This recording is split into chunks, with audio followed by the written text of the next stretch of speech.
जयंती दास प्राध्यापिका पदार्थ विज्ञान विभाग एबे मु कॉलेज रो प्रिंसिपल अछि। मु 2023 जनवरी मासरू प्रिंसिपल चार्ज रे अछि। एबे मोर 2 वर्ष कंप्लीट हेछि।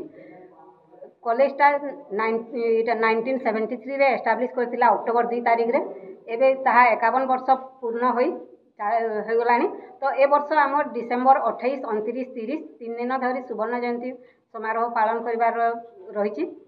तो एबेकार जो स्टूडेंट माने अछंती से माने बहुत खुशी अछंती से मन रे बहुत उत्साह उद्दीपना भरी रही।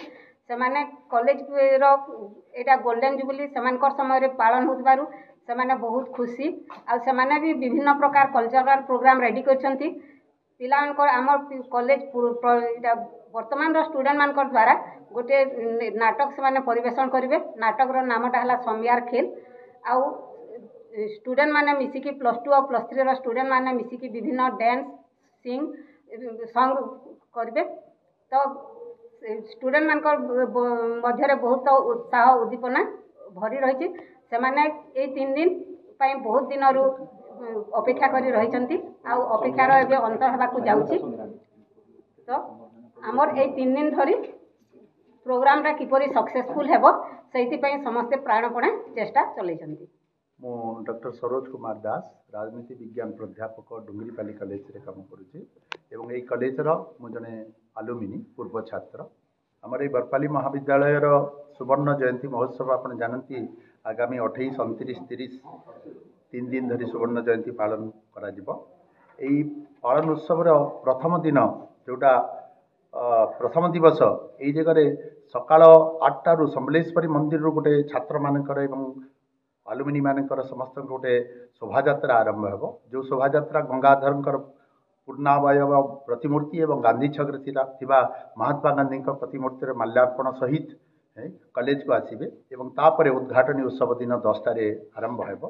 यही भव्य समारोह रे उद्घाटनी उत्सव रे रहिबे आमर मान्यवर विधायक विजयपुर सनत कुमार गढ़तिया, प्रोफेसर डॉक्टर महादेव जयसपाल निर्देशक IIM संबलपुर रहिबे, श्रीमती रीना थईत अध्यक्षा पंचायत समिति बरपाली से भी रहिबे एवं श्रीजुक्त दिनेश गहीर अध्यक्ष NAC बरपाली से भी रहिबे।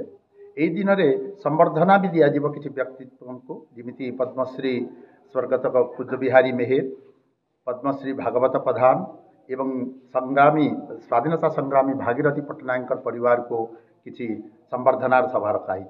सेहीपरि द्वितीय अधिवेशन दिन 2टारू 1टारू 2टा भितर रहिबो जो विशिष्ट साहित्यक तथा सुवर्ण जयंती कमिटीर सभापति डॉक्टर रवींद्र गढ़तिया रहिबे, डॉक्टर प्रभात सिंह रहिबे पूर्वतन सांसद बरगढ़, श्रीमती रीता साहू पूर्वतन मंत्री ओडिशा सरकार से भी रहिबे, सुश्री जयंती दास अध्यक्षा बरपाली महाविद्यालय बरपाली से रहिबे एवं श्रीजुक्त लोकबंधु प्रधान अध्यापक सतलमा महाविद्यालय से भी रहिबे एवं यही द्वितीय अधिवेशन स्वतंत्र भाव में कॉलेज एनुअल फंक्शन हिसाब से पालित हेबो।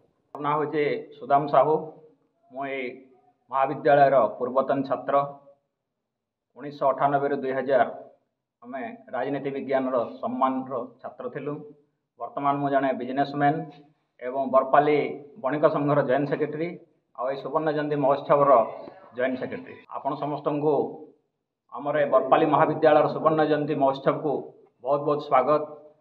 आसंता 28, 29, 30 ये बरपाली महाविद्यालय तार 50तम सुवर्ण जयंती महोत्सव पालन करने को जाऊँगी एवं सुवर्ण जयंती महोत्सव रे विभिन्न प्रकार विभिन्न अनुष्ठान प्रतिष्ठान एवं विश्वविद्यालय अनेक अतिथि आसवा संगे संगे आमे विभिन्न सांस्कृतिक कार्यक्रम आयोजन करिछु। आमे जदियो बाहर विभिन्न प्रकार सांस्कृतिक कार्यक्रम को आमे इनवाइट करिछु तथापि जेहेतु ए बरपाली माटी होची एक साहित्यर माटी, संस्कृतिर माटी, कलार माटी, परंपरार माटी, तेणु ए महाविद्यालय रे जतले सुवर्ण जयंती महोत्सव होची आमे महाविद्यालय जो मानकर सांस्कृतिक कार्यक्रम रे जो छात्र मानकर अभिज्ञता अच्छी विभिन्न क्षेत्र में आमे ताहांको ही प्रथमे प्रायोरिटी देउछु।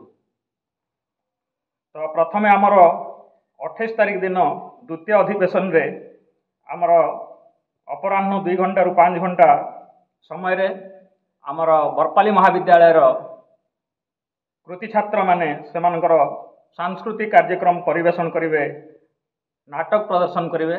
समियार खेल से नाटकर ना एवं 29/12/2024 रे आमर पुरातन छात्र छात्री मानक द्वारा विभिन्न सांस्कृतिक कार्यक्रम सहित कृष्णा ग्रुप बलांगीर और कलाजीवी बरगढ़ मनोरंजन कार्यक्रम अनुष्ठित होगा जाउछि एवं 30/12/2024 उद्यापनी दिन आमर सांस्कृतिक कार्यक्रम रखा जाइछि। सर्वेश्वर भोई और साथी द्वारा आमर सांस्कृतिक कार्यक्रम परिवेषण होबार लक्ष्य रखा जाइछि।